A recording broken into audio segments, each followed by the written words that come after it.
Jemaat sekalian, kami undang bangkit berdiri. Mari kita arahkan hati kita kepada Tuhan dan kita memulai ibadah ini dengan sebuah kesadaran bahwa kebaktian kita pada hari ini dimulai di dalam nama Allah Bapa, Allah Anak, dan Allah Roh Kudus.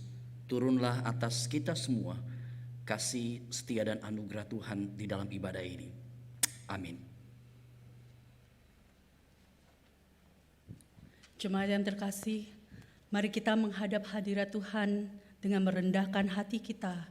Dan mari kita minta Tuhan untuk melayakkan kita, untuk menghadap hadirat-Nya dan menikmati hadirat-Nya. Ujilah aku Tuhan, kita nyanyikan bersama.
Bapa yang Maha Kasih, Bapa Pencipta langit dan bumi dan segala isinya, kami memuji kebesaran-Mu dikala kami melihat semua yang terjadi. Kami melihat ada tangan-Mu yang agung dan perkasa, sedang berkarya, mengatur, menjaga, dan menyediakan bagi kita semua. Terutama karya keselamatan bagi kami orang-orang berdosa ini. Terima kasih Tuhan karena Engkau tidak pernah meninggalkan kami anak-anak-Mu. Walaupun ada kalanya kami harus melewati lembah kekelaman, tetapi kami percaya ada tangan-Mu yang menuntun dan membimbing kami, bahkan menyediakan hidangan bagi kami di hadapan lawan. Kami percaya di dalam namamu ada kuasa, ada sukacita, dan damai sejahtera. Saat ini kami sekali lagi memohon berkat-Mu Tuhan. Kiranya di dalam ibadah ini kami boleh menikmati hadirat-Mu. Berbicaralah pada kami dan nikmatilah pujian dan penyembahan kami. Berkatilah hamba-hamba-Mu yang melayani hari ini. Kiranya hanya firman-Mu yang diberitakan. Sembunyikan kami di balik salib-Mu agar tidak ada kemuliaan yang kami curi daripada-Mu. Tuhan berkati juga setiap jemaat yang mengikuti ibadah ini, termasuk yang lewat jaringan YouTube. Kiranya Tuhan menyapa kami satu persatu. Roh Kudus bekerja dalam diri kami. Kuasailah hati dan pikiran kami. Ubahlah hati kami supaya hanya tertuju padamu saja. Tuhan, kami juga memohon berikanlah kami kelancaran dan berkati juga setiap peralatan yang dipakai untuk menyiarkan dan menangkap ibadah hari ini. Kiranya namamu yang dipermuliakan. Dalam nama Tuhan Yesus Kristus kami berdoa dan memohon. Amin. Jemaat dipersilakan duduk. Jemaat yang terkasih, dosa kita dapat dihapus hanya karena ada darah Yesus yang sudah tercerah. Kita disempurnakan juga karena darah Yesus. Mari kita siapkan diri kita masuk dalam pengakuan dosa. Kita sadari keberadaan kita ini cenderung berbuat dosa. Seringkali bukan Tuhan yang menjadi utama, tetapi kesenangan dan kenikmatan diri kita yang kami kejar. Kiranya Tuhan mengubah hati kita, pikiran, tutur kata, perbuatan kita, sehingga boleh berkenan kepadanya.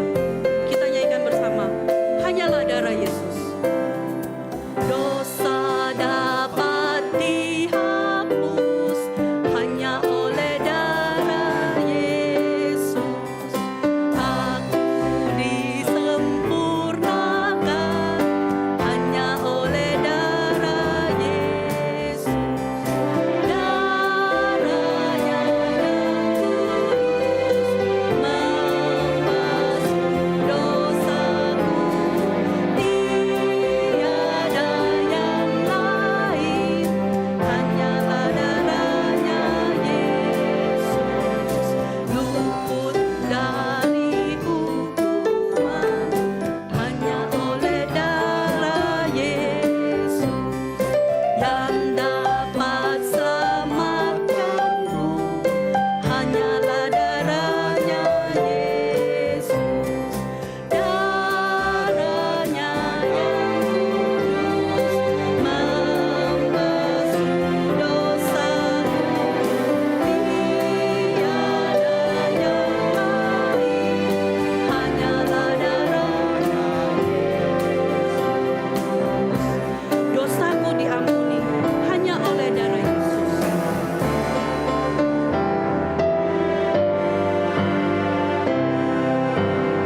Dosaku diampuni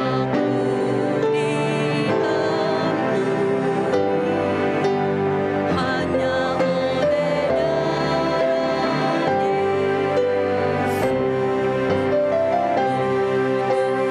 Dan perbuatanku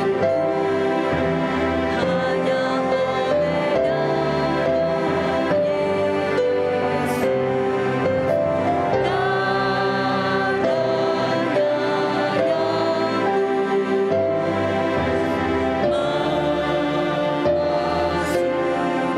Yesus.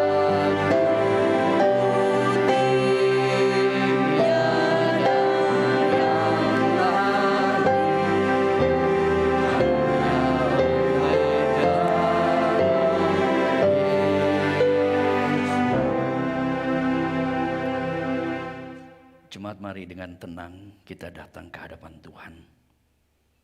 Dengarlah ayat pengakuan dosa yang terambil dari Mazmur 54 ayat 4 dan ayat 6. Ya Allah, dengarkanlah doaku. Berilah telinga kepada ucapan mulutku. Sesungguhnya Allah adalah penolongku. Tuhanlah yang menopang aku. Bapa di dalam surga, kami sungguh datang kepada Engkau. Karena Engkaulah Allah penolong kami. Karena Engkaulah Tuhan yang menopang kami. Ketika kami berjalan di tengah-tengah dunia ini, kami berhadapan dengan begitu banyak masalah. Kami berhadapan dengan begitu banyak pergumulan. Bahkan di dalam diri kami ada begitu banyak keinginan-keinginan daging, keinginan-keinginan dosa yang tidak sesuai dengan kehendak-Mu. Karena itu kami sungguh datang memohon belas kasihan-Mu. Kami sungguh datang memohon pengampunan-Mu. Kami sungguh datang memohon Tuhan, nyatakanlah anugerah-Mu sekali lagi kepada kami. Kami sungguh membutuhkan Engkau ya Tuhan. Karena tanpa Tuhan, kami tidak mungkin dapat menjalani hari-hari kami di dunia ini. Kami sungguh datang meminta belas kasihan Tuhan.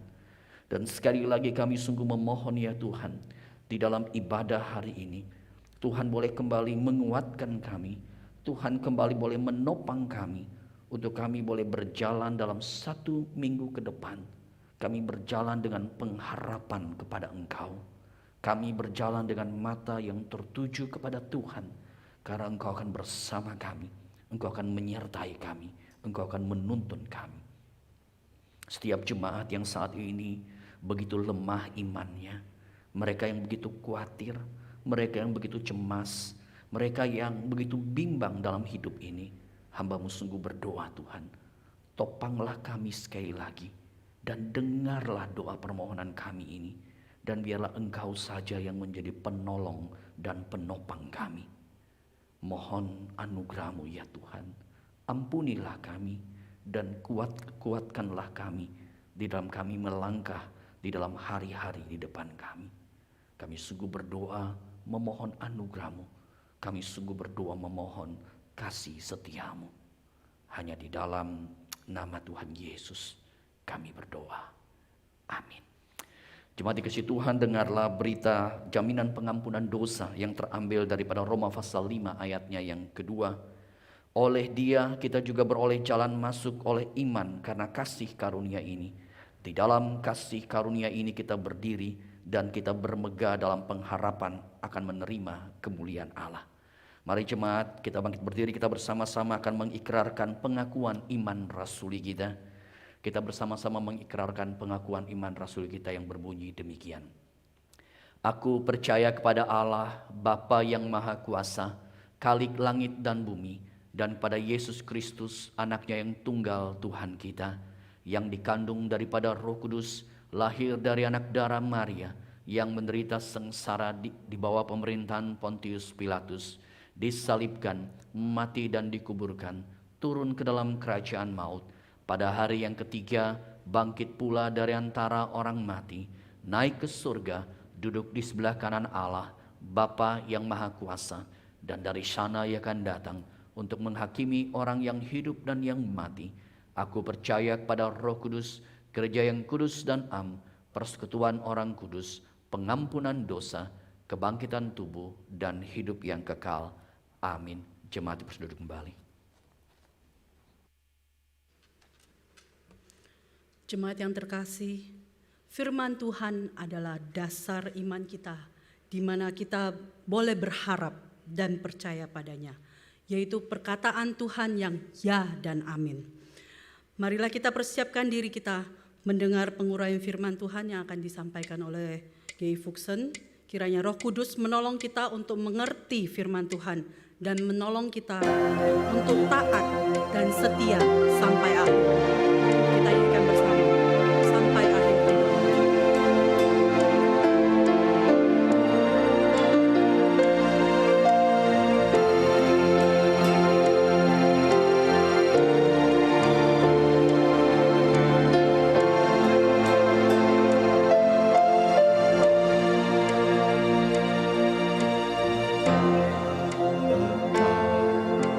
Mengenalku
Saya persilakan jemaat untuk bangkit berdiri. Kita nyatakan bersama. Kini aku percaya tiada yang mustahil bagimu. Kuasa-Mu kuatkanku, dasarku berharap.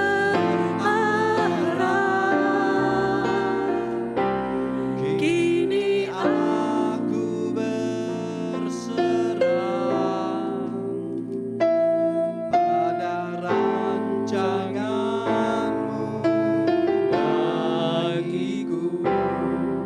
Ku ikuti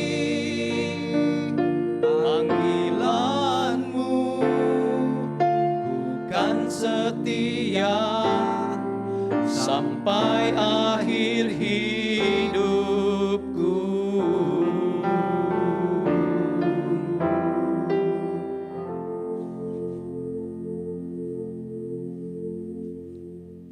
Sesungguhnya Tuhan, Engkau yang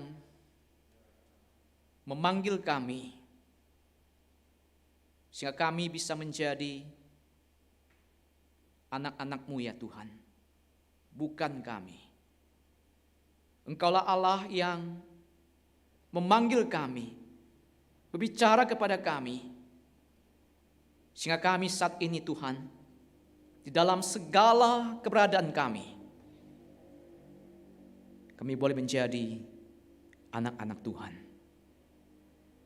Kami percaya Tuhan, ketika Engkau menjadikan kami sebagai anak-anak-Mu, Engkau merindukan hidup kami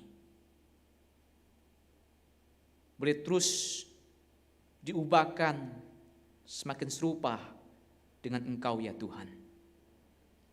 Kami percaya firman-Mu lah, firman yang hidup itu akan membentuk hidup kami, mengubahkan hidup kami. Tuhan, tolong kami agar setiap kali kami belajar kebenaran firman Tuhan, kami sungguh membuka hati kami untuk boleh dikuasai sepenuhnya oleh firman Tuhan, sehingga firman Tuhan itu sungguh mengubahkan hidup kami semua. Tuhan, berbicaralah kepada kami. Kami serahkan diri kami sepenuhnya dalam tangan Tuhan.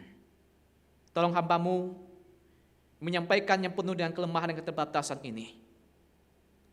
Bila kiranya segala keterbatasan kelemahannya tidak menghalangi buat kami semua untuk belajar firman Tuhan. Karena Allah Roh Kudus yang memeteraikan firman itu di dalam hati kami semua. Terpujilah nama-Mu Tuhan. Hanya demi nama Tuhan Yesus kami bersyukur dan berdoa. Amin. Silakan duduk semuanya. Selamat sama-sama kita membuka satu bagian firman Tuhan. Kita akan baca hari ini dari kitab Markus pasal yang ke-6. Dari perikop Markus pasal 6 ayat 14 sampai 29. Saya akan bacakan beberapa ayat buat saudara sekalian. Saudara bisa perhatikan Alkitabnya masing-masing ataupun juga melihat untuk di layar yang tampilkan. Markus pasal 6 ayat 14 saya akan bacakan buat kita semua.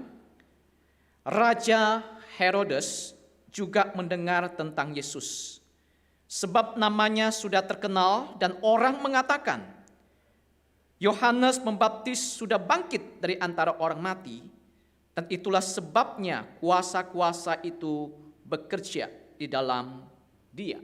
Ayat 15. Yang lain mengatakan, dia itu Elia. Yang lain lagi mengatakan, dia itu seorang nabi, sama seperti nabi-nabi yang dahulu. Waktu Herodes mendengar hal itu, ia berkata, bukan, dia itu Yohanes yang sudah kupenggal kepalanya dan yang bangkit lagi. Sebab memang Herodeslah yang menyuruh orang menangkap Yohanes. Selaras dengan apa yang dicatat oleh kitab Yesaya pasal 40, sebelum Yohanes datang ke dunia, sebelum Yohanes ada, Yesaya sudah pernah menubuatkan bahwa ada suara yang berseru-seru di padang gurun. Luruskanlah jalan bagi Tuhan. Bisa ditampilkan slide-nya? Saudaraku, kita lihat bahwa di sini saudaraku bahwa Yohanes memperkenalkan dirinya ada suara. Yesaya berkata ada suara yang berseru-seru di padang gurun. Saudaraku, Alkitab menonjolkan Yohanes Pembaptis sebagai suara yang berseru-seru. So luar biasa, saudaraku, Yohanes tidak diperkenalkan sebagai seorang yang sebagai imam, sebagai seorang yang punya jabatan tinggi, tapi justru diperkenalkan sebagai seorang yang memiliki suara yang berseru-seru di padang gurun, luruskanlah jalan bagi Tuhan. Saudaraku, bukan hanya nubuat Yesaya, tapi Yohanes Pembaptis juga sadar. Dia mengklaim dirinya adalah, aku adalah suara yang berseru-seru. Saudara, bukan satu kebetulan, saudaraku, kalau Yohanes menyadari siapa dirinya. Tapi dia sadar panggilan Allah kepada dia ada memakai dia sebagai suara yang berseru-seru. Luruskanlah jalan bagi Tuhan. Saudaraku, kalau kita ingin mengerti lebih dalam tentang pelayanan Yohanes Pembaptis, kita harus melihat kapan dia mulai melayani Tuhan, saudara. Kapan Yohanes Pembaptis itu mulai melayani Tuhan sebagai suara yang berseru-seru di padang gurun. Saudara, dalam kitab Lukas pasal 3 ayat 1 sampai 2, bisa ditampilkan slide-nya.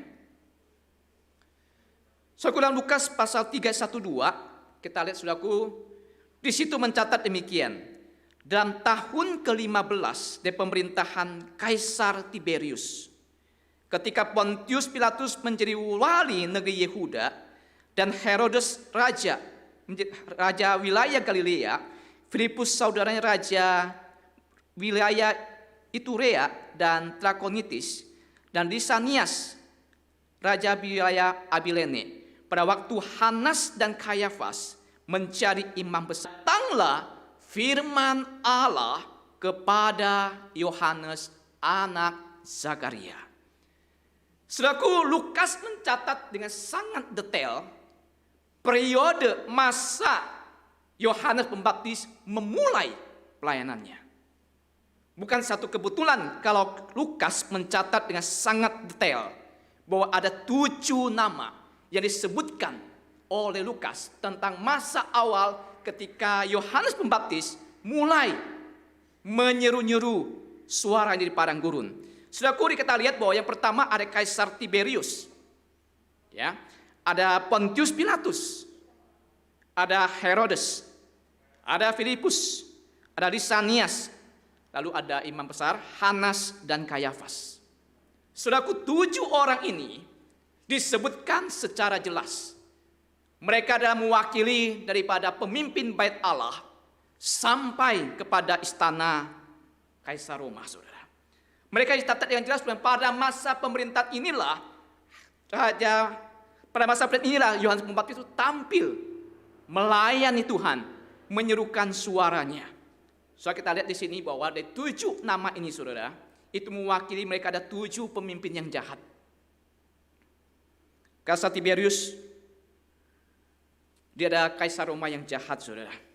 Pontius Pilatus, kita tahu, dialah yang akhirnya memutuskan Yesus untuk disalibkan. Herodes, kita tahu, dia adalah raja yang kejam, yang jahat. Yang kita akan pelajari hari ini, dia adalah raja yang memenggal kepala Yohanes Pembaptis. Filipus, lalu juga Lisania, lalu ada imam besar Hanas dan Kayafas. Saudaraku, sangat menarik dikatakan bahwa ada 2 imam besar, Hanas dan Kayafas. Saudaraku, dalam sejarah orang Israel, imam besar itu hanya 1 orang. Tapi terjadi, saudaraku, penyelewengan jabatan imam besar. Ada 2 imam besar pada masa itu. Kita lihat di sini terjadi pengadilan yang korup, penindasan Israel, penyelewengan jabatan imam besar dan masa yang jahat. Saudaraku, dalam situasi seperti inilah Yohanes Pembaptis itu dipanggil untuk berseru, menyuarakan kebenaran Allah. Saudara, tidak gampang kalau kita lihat ya. Yohanes Pembaptis itu tampil berseru di dalam era, di dalam zaman di mana suara kebenaran itu ditenggelamkan. Di dalam era di mana suara kebenaran itu saudaraku dibungkamkan oleh penguasa-penguasa. Jadi wakil 7 orang itu. Tidak gampang saudaraku. Tapi di era seperti inilah Yohanes Pembaptis itu dipanggil oleh Tuhan untuk menyuarakan pertobatan dan Mesias. Saudaraku, bukan satu kebetulan, saya percaya kita juga ditempatkan oleh Tuhan di era sekarang ini, saudara. Bukan satu kebetulan kalau saudara ditempatkan hidup pada zaman sekarang ini. Dunia membutuhkan, saudaraku, suara kebenaran. Di tengah-tengah suara kebenaran sudah dibungkamkan, dunia butuh ada seorang yang bisa menyuarakan kebenaran di dunia ini. Itulah Yohanes yang Tuhan utus untuk menyuarakan suara itu. Karena dia adalah suara. I am the voice. Aku adalah suara yang menyuarakan kebenaran itu, saudara. Saudaraku, meskipun melayani di tengah-tengah situasi yang tidak gampang, situasi yang begitu sulit kita lihat, saudara, bagaimana respon orang terhadap pelayanan daripada Yohanes Pembaptis? So kita lihat dalam Lukas pasal 3 ayat 7. Next. Saudaraku, di situ katakan demikian, saudaraku. Lalu ia berkata kepada orang banyak yang datang kepadanya untuk dibaptis. Saudara lihat ya, Alkitab mencatat dengan jelas Lukas pasal 3 ayat 7. Ia berkata kepada orang banyak yang datang kepadanya. Di tengah-tengah suatu pelayanan yang tidak gampang, kita lihat bahwa ada begitu banyak orang yang datang kepada Yohanes Pembaptis untuk minta dibaptiskan. So menarik saya kata orang banyak, saudaraku, itu berarti saudaraku menunjukkan bahwa orang yang jumlahnya itu sangat banyak. Sangat banyak, saudaraku. Saudaraku, berarti pelayanan Yohanes Pembaptis sebagai suara yang menyerukan pertobatan itu, saudaraku, menjadi suara yang memanggil orang berbondong-bondong untuk datang. Dunia haus seruan pertobatan. Dunia haus suara panggilan untuk datang kepada Tuhan. Sehingga mereka berbondong-bondong datang kepada Yohanes Pembaptis. Saudara, kalau kita lihat lagi, saudaraku, dalam kitab Markus pasal 1 ayat 5. Kita lihat disitu katakan apa? Datanglah kepadanya orang-orang di seluruh Yudea dan semua penduduk Yerusalem. Matius pasal 3 ayat 5 juga berkata demikian. Saudaraku, menunjukkan bahwa pelayanan Yohanes Pembaptis setelah sekian 400 tahun tidak ada suara firman Allah. Setelah 400 tahun tidak ada suara firman Tuhan di Israel. Ketika suara itu muncul, itu menjadi suara yang dinambakan banyak orang. Sehingga banyak orang datang mencari Yohanes Pembaptis, menyerahkan dirinya untuk dibaptis. Saudaraku kasih Tuhan, mengapa ya ada begitu banyak orang bisa datang kepada Yohanes Pembaptis? So, pertanyaannya, mengapa ada begitu banyak orang bisa datang kepada Yohanes Pembaptis? Bahkan saudara lihat ya, bukan hanya murid-murid Yohanes Pembaptis, tapi murid-murid Yesus sebelumnya, ada Petrus, Andreas juga datang kepada Yohanes Pembaptis. Mulai daripada nelayan, pungut cukai, sampai istana, saudaraku, pelayanan Yohanes Pembaptis itu digemakan sampai di situ. Dan banyak orang datang kepada dia. Saudaraku, kalau kita bertanya, saudara, mengapa ada begitu banyak orang datang kepada Yohanes Pembaptis?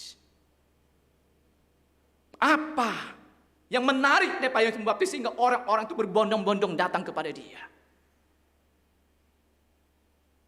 Apa, saudara? Saudara, kalau hari ini ya, saya coba bayangkan, saudara, kalau ada 2 gereja mengadakan ibadah KKR. 2 gereja berdekatan, saudara. Satu gereja berkata demikian, datanglah, biar Tuhan berbicara kepada saudara, melembutkan hati saudara untuk kembali diubahkan oleh Tuhan.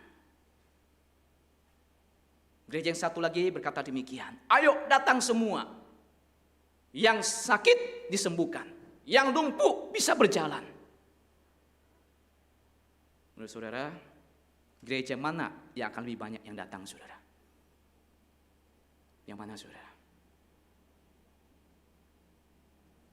Ada kemungkinan besar, saudaraku, yang akan banyak datang orang. Ada orang gereja yang mengatakan, datanglah, yang sakit disembuhkan, yang lumpuh bisa berjalan, yang buta bisa melihat. Kenapa? Ada mukjizat. So, apakah Yohanes Pembaptis ketika dia melayani Tuhan, ada begitu banyak orang datang menghampiri dia, mencari dia? Itu karena ada mukjizat-mukjizat yang dilakukan kepada orang banyak. Apakah demikian, saudara? So, kalau kita lihat di dalam kitab Yohanes pasal 10 ayat 41, saya lihat next berikutnya. Di situ kita dengan sangat jelas, saudaraku, bahwa bukan mukjizat. Karena Yohanes pasal 10 41 mengatakan apa? Dan banyak orang yang datang kepadanya berkata, Yohanes memang tidak membuat satu tanda pun. Yohanes tidak membuat satu mukjizat pun. Meskipun tidak ada mukjizat yang dilakukan, tapi orang yang datang kepada dia itu berbondong-bondong menghampiri dia, mencari dia. Nah, kita berkata apa? Semua yang pernah dikatakan Yohanes tentang orang ini maksud Yesus itu adalah benar. Saudara, dunia butuh suara kebenaran. Di tengah-tengah zaman yang tidak ada kebenaran itu, di situ kita dipanggil sebagai anak Tuhan. Suara kebenaran itu harus digemakan. Saudara, kalau Tuhan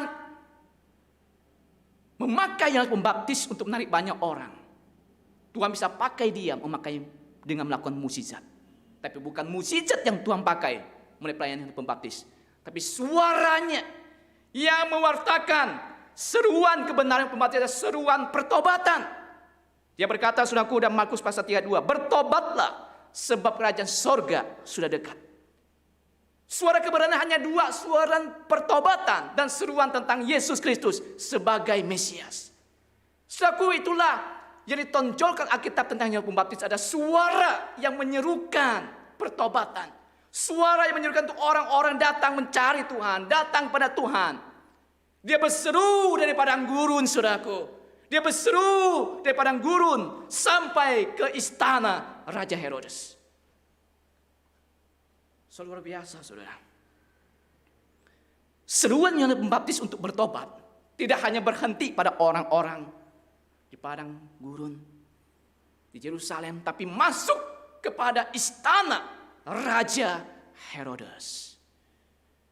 Di situ kita belajar hari ini, saudaraku, bahwa seruan pertobatan itu juga disampaikan oleh Yohanes Pembaptis kepada Raja Herodes.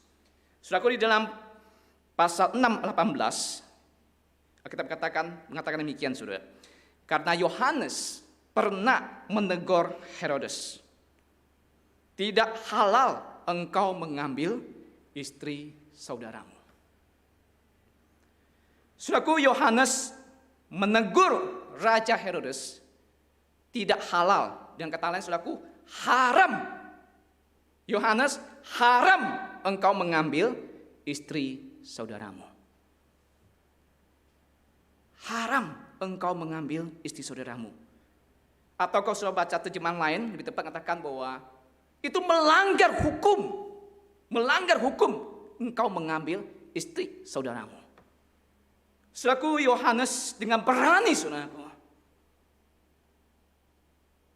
dia menegur Raja Herodes. Suara kebenaran Allah bukan hanya harus diperdengarkan kepada rakyat kecil, tapi suara kebenaran Allah yang memanggil orang bertobat harus diperdengarkan juga di dalam istana Raja Herodes. Saudaraku, disinilah suara itu masuk ke istana dan menyinggung Raja Herodes dan istrinya yang bernama Herodias. Saudara, saya ngajak kita melihat untuk silsilah daripada Herodes Agung, saudara. Saudara lihat, ini akan jauh lebih jelas kenapa Yohanes menegur Herodes mengambil istri saudaramu itu. Saudaraku, Herodes Agung, itu kalau sudah tahu Herodes Agung adalah Herodes yang hidup pada zaman Tuhan Yesus waktu lahir. Dia memerintahkan membunuh banyak orang, membunuh banyak bayi-bayi. Saudaraku, Herodes Agung itu punya banyak istri. Tentu saja dia punya banyak anak, saudara. Tapi saudaraku, dari banyak anak itu ada 4 yang terkenal, yang setelah dia mati, dia membagi wilayahnya itu. Saudara, kita lihat ada Aristobulus, Archelaus, Herodes Antipas, dan Filipus. Ada 4 orang ini, saudaraku, yang dijadikan raja-raja kecil menguasai beberapa wilayah di Israel itu. Saudaraku, yang menarik yang kita baca hari ini adalah Herodes Antipas. Kalau saudara baca dari, saudara punya itu, ada Aristobulus, Archelaus, dan Herodes Antipas. Itulah dia yang kita baca hari ini. Herodes Antipas. Saudaraku, Herodes Antipas itu dipercayakan menguasai daerah Galilea.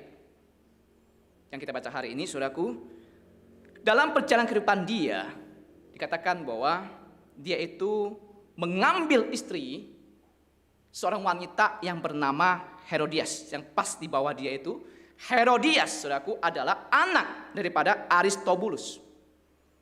Dengan demikian, saudaraku, Herodias itu sebenarnya adalah keponakannya. Keponakan daripada Herodes.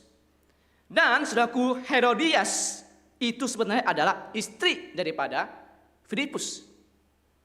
Nah, meskipun Herodes dan Filipus itu mungkin lain ibu, saudara, tapi dia satu ayah. Dan mereka ada saudara.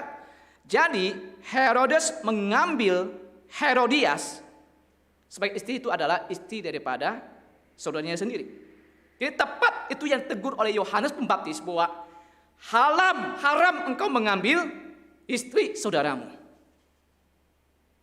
Saudaraku, menurut catatan sejarah Yosefus dicatat demikian, saudaraku, bahwa demi bisa menikah dengan Herodes, saudara,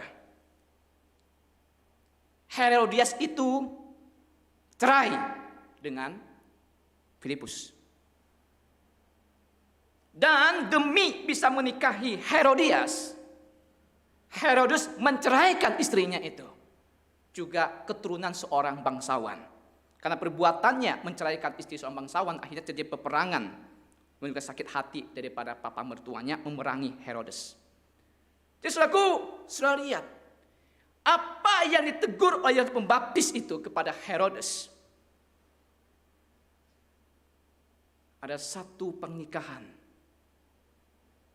yang ditentang oleh hukum Tuhan.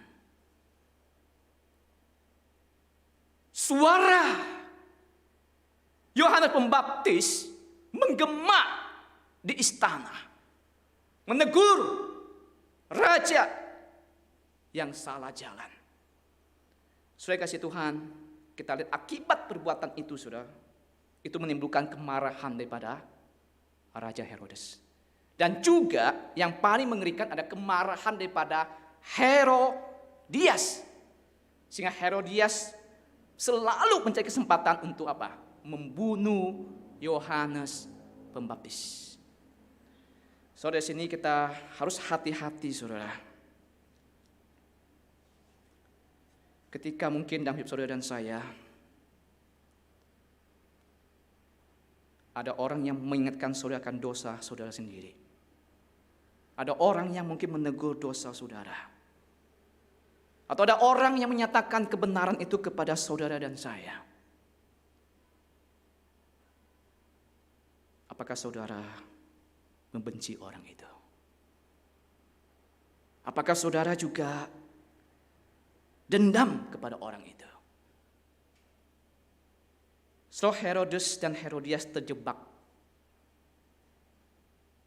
di dalam rasa sakit hati, dendam, dan melahirkan kepahitan kepada Yohanes Pembaptis. Dan sudah tahu akhirnya ceritanya, hanya Yohanes Pembaptis itu dipenggal kepalanya atas permintaan daripada Herodias.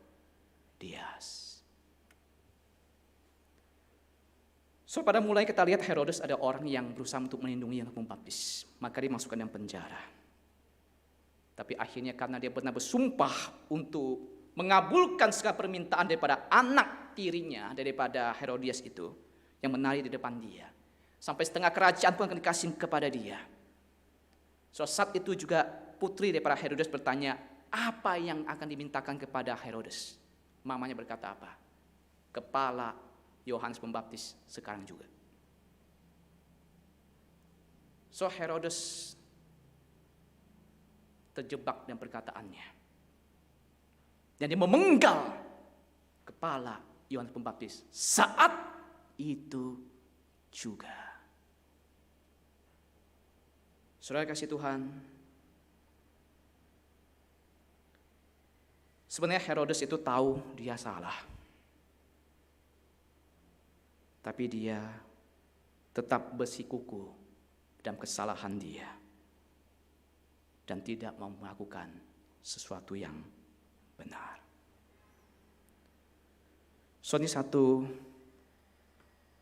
sikap yang kita harus waspadai, saudara. Jangan sampai kita terus bertahan dan sikap kita yang salah.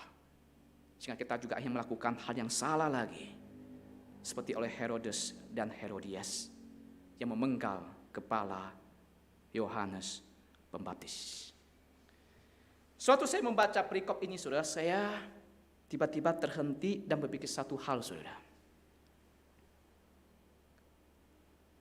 Mengapa Tuhan menghentikan pelayanan Yohanes Pembaptis saat menghadapi Herodes dan dipenggal kepalanya?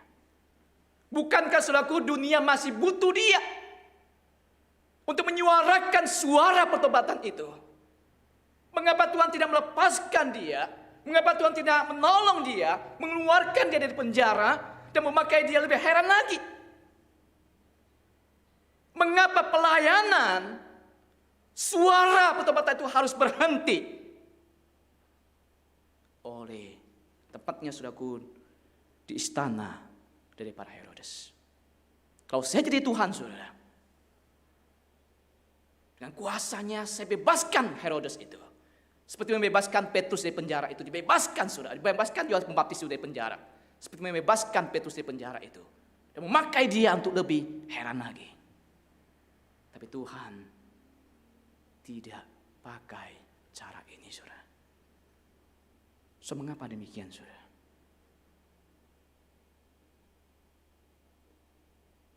Saudaraku, saya tidak menemukan jawabannya. Banyak orang berpikir, buat apa Yohanes Pembaptis itu menyinggung Herodes? Toh akhirnya dia dipenggal, dan toh akhirnya juga Herodes tidak bertobat, malah membuat dia membuat kesalahan yang lebih besar lagi.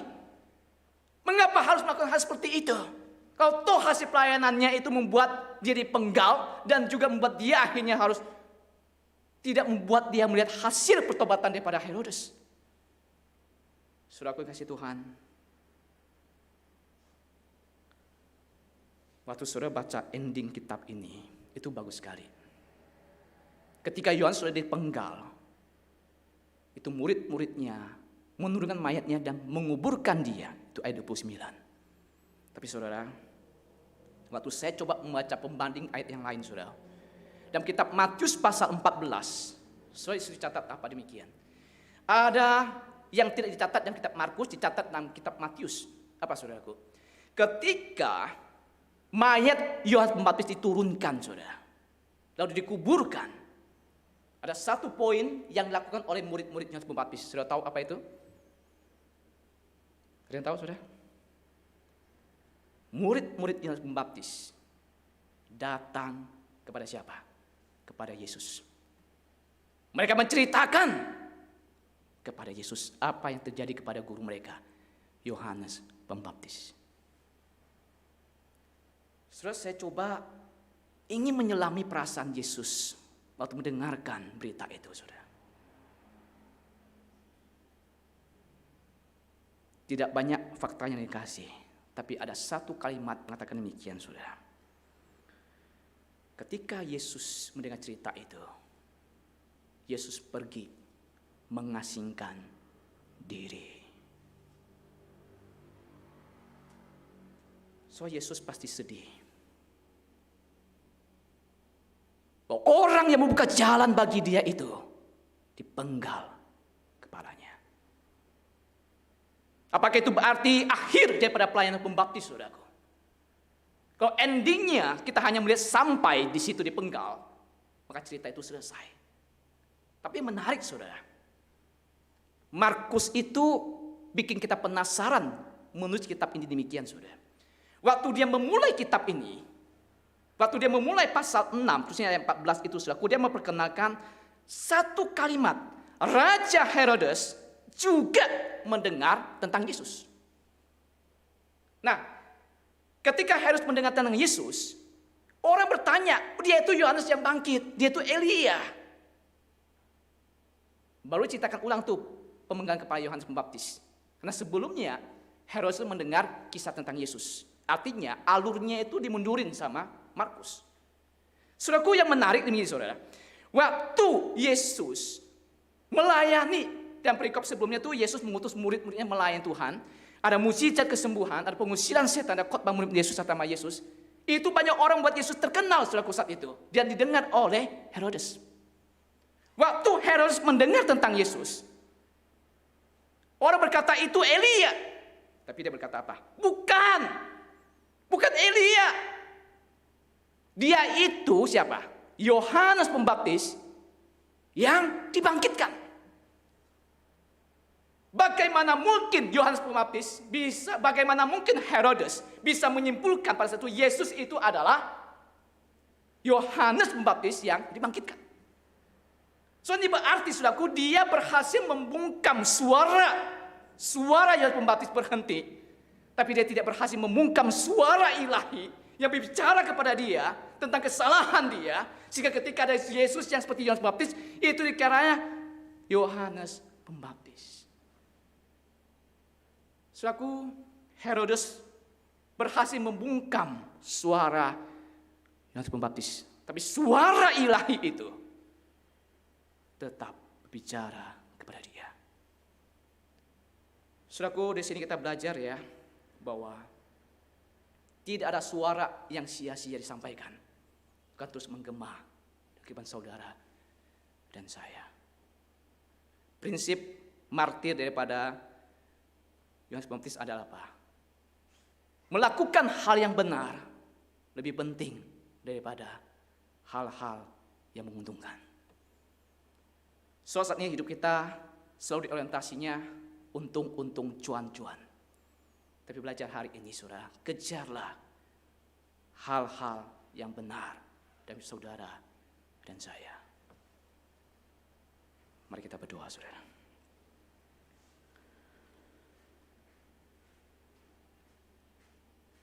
Kami percaya, Tuhan, tidak ada pelayanan apapun yang kami lakukan dalam nama Tuhan yang akan sia-sia. Ketika suara panggilan pertobatan itu disampaikan oleh hamba-Mu yang Pembaptis itu, berhasil dibungkamkan oleh Herodes dengan memenggal kepalanya. Tapi suara itu tidak pernah berhenti dan terus bekerja dalam hati dia. Itulah kuasa suara yang Engkau urapi itu, yang cuma masih terus bekerja sampai hari kami mendengar. Kami melihatnya dalam firman-Mu itu. Dan suara itu terus menggema dalam kehidupan kami sampai hari ini. Tuhan, sebagaimana Engkau memakai Yohanes Pembaptis untuk melakukan hal yang benar daripada hal yang menguntungkan dia. Tuhan, tolong kami di tengah-tengah zaman yang penuh dengan ketidakbenaran ini, biarlah kami juga menyuarakan seruan seperti Yohanes Pembaptis untuk kembali kepada Tuhan. Mampukan kami, Tuhan, untuk mewarnai dunia ini dengan dengan suara panggilan ilahi untuk datang bertobat kepada Tuhan. Hanya demi nama Tuhan Yesus kami syukur dan berdoa. Amin.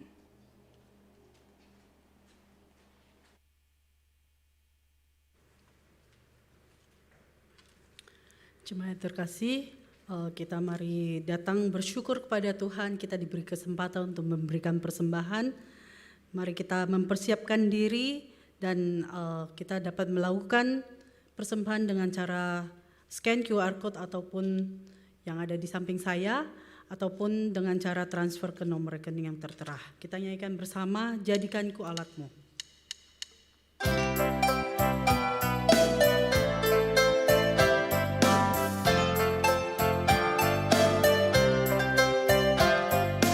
Jiwa ragaku serahkan padamu Tuhanku, sucikan seantero diriku bagi Yesus Tuhanku.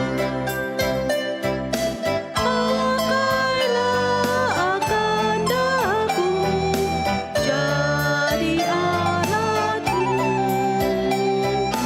Terimalah persembahanku di hadiratmu.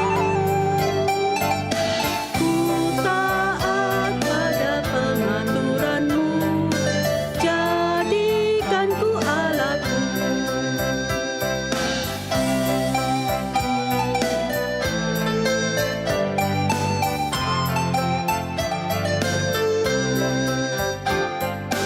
Hatiku penuh pujian padamu Tuhanku, karena rahmat kasih setiamu, ku menjadi alatmu. Pakailah akan daku jadi alatmu. Terimalah persembahanku di hadiratmu. Ku merendahkan diriku Tuhan, jadikanku berkat-Mu. Jemaat, saya persilakan untuk bangkit berdiri, kita akan masuk dalam doa persembahan. Bapa Surgawi, kami ucap syukur apabila pagi hari ini kami boleh sekali lagi mendengar suara-Mu Tuhan. Kiranya suara ilahi-Mu terus bergema di dalam hati kita, dan kita boleh tetap setia mengikuti jalan-Mu Tuhan. Kiranya kami boleh menjadi pelaku firman yang taat Tuhan. Terima kasih Tuhan, apabila saat ini kami juga boleh mempersembahkan sedikit dari yang kami miliki, yang semuanya ada daripada-Mu Tuhan. Kami mengucap syukur untuk segala pimpinan-Mu, perlindungan-Mu, dan rezeki yang Kau berikan kepada kami. Kiranya persembahan yang kami kumpulkan boleh untuk pelebaran kerajaan-Mu Tuhan. Terima kasih Yesus, kami mau serahkan dalam tangan-Mu, dalam nama Tuhan Yesus, amin.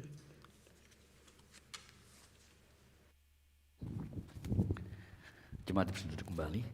Saudara, kita bersyukur untuk ibadah pada hari ini, saudara, dan saya pribadi percaya bahwa setiap kesempatan mendengar firman Tuhan, saudara, saya kerap kali menganjurkan saudara tidak hanya sekedar mendengar satu kali, tapi ada baiknya saudara kalau bisa mendengar lebih dari satu kali, khususnya dengan konteks pada saat ini, di mana bahan-bahan khotbah saudara bisa akses dengan mudah di YouTube, saudara, maka saya pribadi sangat merekomendasikan saudara. Dan tadi ketika duduk mendengarkan khotbah yang disampaikan contoh Fusen, saya merasa tertarik. Ada hal-hal yang kalau kita bisa explore lebih, itu akan menjadi hal yang baik sekali. Dan khotbah tadi adalah khotbah yang baik menurut saya, dan biarlah jemaat juga boleh terus dapat bertumbuh di dalam iman. Dan seperti saya sampaikan, saya mendorong kalau ada kesempatan saudara boleh mendengar lagi, memikirkan lebih dalam lagi, dan berinteraksi dengan firman yang hidup itu dengan lebih lagi. Tuhan memberkati setiap saudara. Saudara, ada beberapa hal yang perlu kami sampaikan dalam kesempatan ibadah hari ini. Saudara, yang pertama adalah awal September mendatang, minggu pertama bulan September, tanggal 6 September nanti, saudara, kita akan mengadakan sakramen perjamuan kudus secara virtual. Saudara, memang dengan kondisi COVID-19 ini kita tidak bisa melakukan secara fisikal, secara bersama, tetapi September ini seluruh GKY kita akan mengadakan sakramen perjamuan kudus secara virtual. Saudara, dan untuk itu kami mengharapkan beberapa perhatian saudara. Saudara, roti dan anggur nanti saudara boleh dapat ambil di gereja, yaitu akan disiapkan mulai 31 Agustus sampai 5 September. Tapi mulai besok saudara itu bisa kemudian register. Jadi saudara perlu register terlebih dahulu untuk mengambil daripada roti dan anggur tersebut. Ya, jadi saudara nanti bisa dapat menghubungi WA gereja, atau saudara bisa dapat menghubungi, ada link yang ada juga, saudara boleh register terlebih dahulu untuk kemudian kami bisa mendapat informasi kapan saudara akan mengambil, nama saudara siapa, berapa banyak, dan kami boleh siapkan. Jadi mulai minggu besok, mulai hari Senin besok, saudara boleh bisa meregister, dan 2 minggu akan datang, yaitu tanggal 31 sampai tanggal 5 September, Senin sampai Sabtu, saudara bisa mengambilnya. Kami sengaja menyiapkan waktu dari setengah 9 sampai jam 8 malam, karena sangat mungkin saudara pulang kerja, saudara boleh dapat mengambilnya. Dan saudara, khususnya ketika saudara mengambil nanti di gereja, saudara, setelah saudara mengambil, maka ada satu ruangan, yaitu ruang komisi yang biasa dipakai untuk ruang komisi. Kami berharap saudara tidak sekedar hanya mengambil, tapi ketika saudara mengambil, karena ini bukan sekedar roti dan anggur, tapi ini adalah tubuh dan darah Kristus yang akan kita terima bersama nanti. Ketika saudara ambil, maka kami ada siapkan di ruang komisi tersebut ada 2 lokasi, 2 tempat di mana saudara bisa mengambil waktu untuk berdoa. Saudara, saya pribadi sangat berharap saudara boleh dapat mengambil roti anggur itu dan boleh punya waktu sedikit, entah 5 menit atau beberapa menit, saudara ambil berdoa, minta supaya Tuhan yang melayakkan saudara dan memberkati roti dan anggur tersebut. Karena ini adalah tubuh dan darah Tuhan. Dan pada waktu perjamuan nanti pada hari Minggunya tanggal 6 September, kita akan melakukan secara virtual, saudara di rumah masing-masing, dan kita akan melakukan seperti biasanya kita lakukan di dalam kebaktian secara konvensional. Tapi saat nanti saudara akan di rumah masing-masing. Dan saudara, ketika saudara nanti mengambil roti dan anggur pada hari Minggunya, saudara, kami juga ada menyiapkan, ini kita bersyukur ada satu keluarga, Pak Franky, setahu saya dia itu jemaat di GKI Mangga Besar setahu saya, tetapi juga kerap kali terlibat dalam pelayanan di GKI yang lain. Dan beberapa waktu lalu dia kontak pada saya, Pak Tommy, kami hendak memberikan support pada GKI Kelapa Gading, di mana mereka membuat masker, ya, jadi untuk jemaat. Dan saudara, masker ini masker yang spesial karena di sini ada logo GKY dan ditulis di situ GKY Kelapa Gading. Ya, ditulis di situ GKY Kelapa Gading. Saudara, setiap saudara nanti ketika mengambil roti dan anggur sesuai jumlah tersebut, saudara juga akan diberikan masker tersebut. Setiap orang di anggota keluarga kami berharap bisa dapat memberikan satu kepada setiap saudara. Saudara boleh dapat mendaftarkan diri dan saudara boleh dapat menerima semuanya tersebut. Saudara, demikian berkaitan dengan perjamuan kudus. Dan saudara, kemudian hari Rabu mendatang ini di dalam doa Rabu kita akan melakukan doa wilayah. Saudara, ini hal yang baik. Ada 5 wilayah yang akan dilakukan serentak di dalam minggu ke depan ini. Dan tema kali ini adalah jika Tuhan baik, mengapa ada penderitaan. Ini tema yang menarik, dan biasanya dalam persekutuan doa wilayah juga kita ada interaksi di situ, ya, secara kelompok, dan itu akan menjadi bagian yang baik, saudara. Dan kemudian di gereja di sini di Kelapa Gading, saudara, kita punya grup daripada gerakan membaca Alkitab. Saudara, ini sangat baik, dan kalau saudara belum join, saudara boleh kontak Contoh Fusen dan juga Ibu Tintin di dalam nomor yang ada untuk menjadi bagian daripada grup ini, saudara. Dan ini menjadi dorongan untuk setiap hari kita membaca Alkitab, saudara. Di dalam beberapa hari terakhir ini kitab 1 Samuel kita sudah akan menyelesaikannya pembacaan tersebut, saudara. Dan kalau selesai satu kitab dan ada saudara memiliki pertanyaan, saudara boleh WA ke Chuan Tau Fu Sen dan juga Penatua Tintin untuk kemudian menyatakan pertanyaan-pertanyaan tersebut, dan nanti ada waktunya di mana kita akan mengadakan Zoom meeting setiap kitab, dan itu akan membantu untuk menjawab pertanyaan-pertanyaan saudara. Dan khusus berkaitan 1 Samuel ini akan dilakukan Kamis 3 September mendatang. Tapi saudara silakan boleh memasukkan pertanyaan-pertanyaan terlebih dahulu. Dan kemudian di dalam activity mingguan daripada gereja kita, sebentar sore akan ada ibadah sekolah minggu. Anak-anak kami undang boleh join bersama. Kemudian juga ada persekutuan Kaleb hari Selasa. Kita bersyukur orang tua kita boleh dapat bertumbuh juga dalam Zoom meeting tersebut.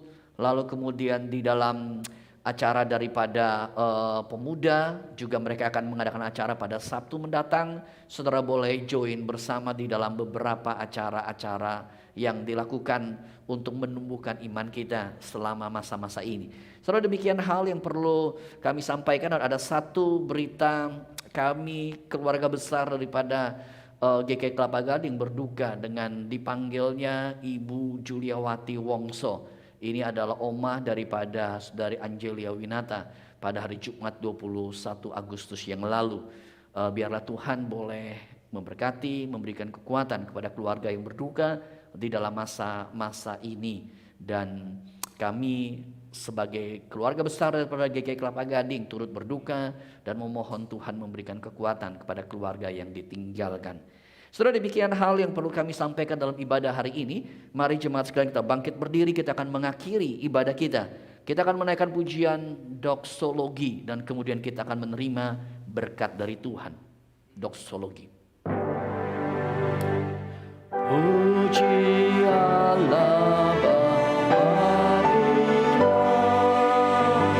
puji Allah Roh Kudus, ketiganya yang esa. Mohon selamat sumber berkat.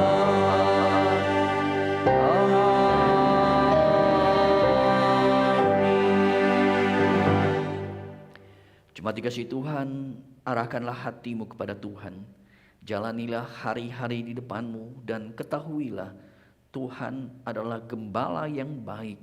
Tuhan selalu menyertai engkau. Karena itu pulanglah dan terimalah berkat daripada Tuhan. Kasih setia daripada Allah Bapa, Allah yang baik dan Allah yang sayang kepada anak-anaknya, serta anugerah daripada Tuhan kita Yesus Kristus, Tuhan yang sudah datang dan memberikan segala-galanya bagi engkau dan saya, serta penghiburan, penyertaan dan pertolongan daripada Allah Roh Kudus, berkat Allah Tritunggal turun atas hidupmu masing-masing, menyertai engkau semuanya, menuntun hidupmu mulai saat ini sampai kita berjumpa muka dengan Tuhan, bahkan sampai selama-lamanya. Amin.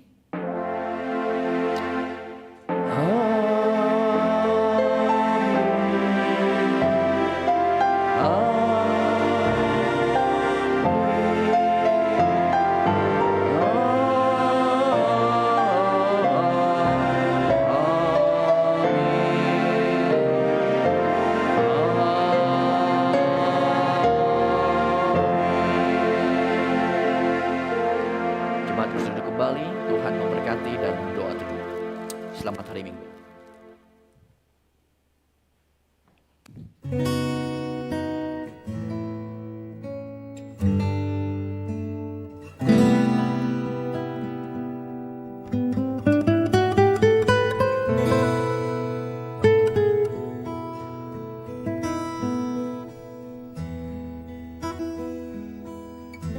Thank you.